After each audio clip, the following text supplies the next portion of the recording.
a greater chance to dig into some of the characters that were kind of different. Yeah, for sure. Can you talk a little bit about what we might see from Josie the Pussycats and Kevin Teller? For sure. One of the Kevin first season, he was a really supportive friend. He always was cracking jokes, and he was a little bit, and he did have that subplot with Joaquin.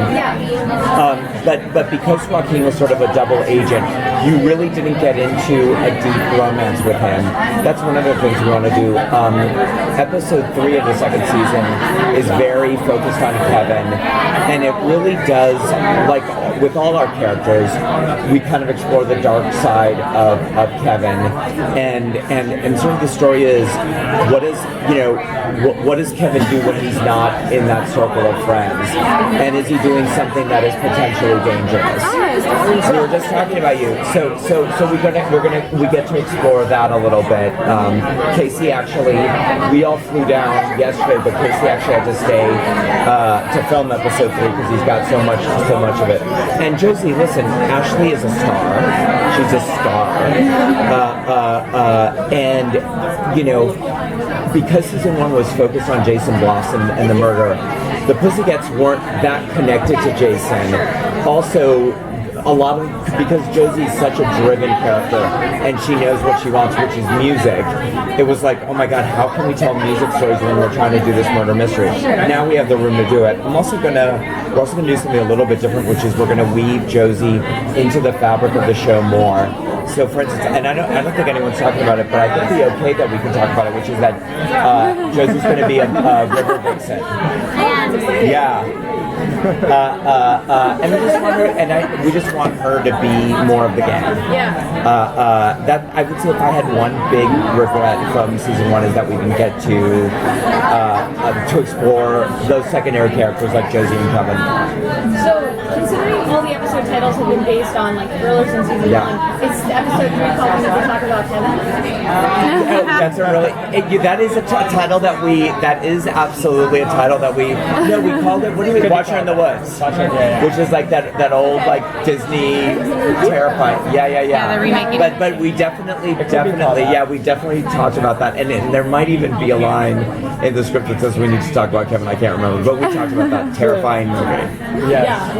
So tell us a little bit about what you get to do in the season. I'm going to do a lot in this season. Mostly kind of dive into all the things that we established last season, what's underneath all that, including relationship with Betty, actually in the first few episodes, which is a big one for me that I'm really excited to dive into, because I feel like halfway through, all of a sudden, season 1, we weren't as close anymore. Dive into the relationship with my father, which is very exciting. And dive, in a weird way, as cliche as it sounds, dive into Kevin's relationship with himself, which then influences those two characters specifically, I'd say. So, just figuring out what makes Kevin tick, and And there's a little bit of one storyline that from first season is Kevin and Moose's relationship or whatever, and we do explore that a little bit, I think, in a nice, surprising way. That's beautiful. Yeah. The last question. Oh, sorry.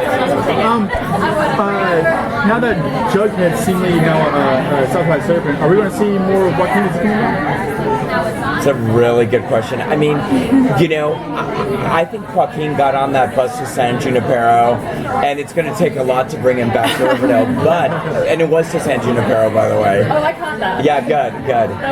But you know what I said? Listen, I said this to every single actor, even actors who've died.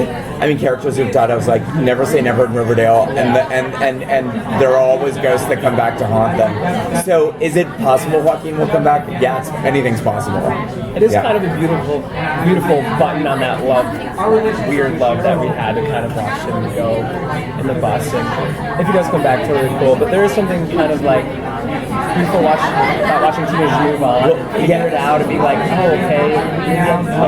The other thing is, like, I mean, things have changed since I was a teenager, but like, you didn't date someone and then be like, we're gonna get married. You did kind of go on dates, and then it was, it wasn't the one, and then you had other dates. and so we always want to do that as well. Very cool.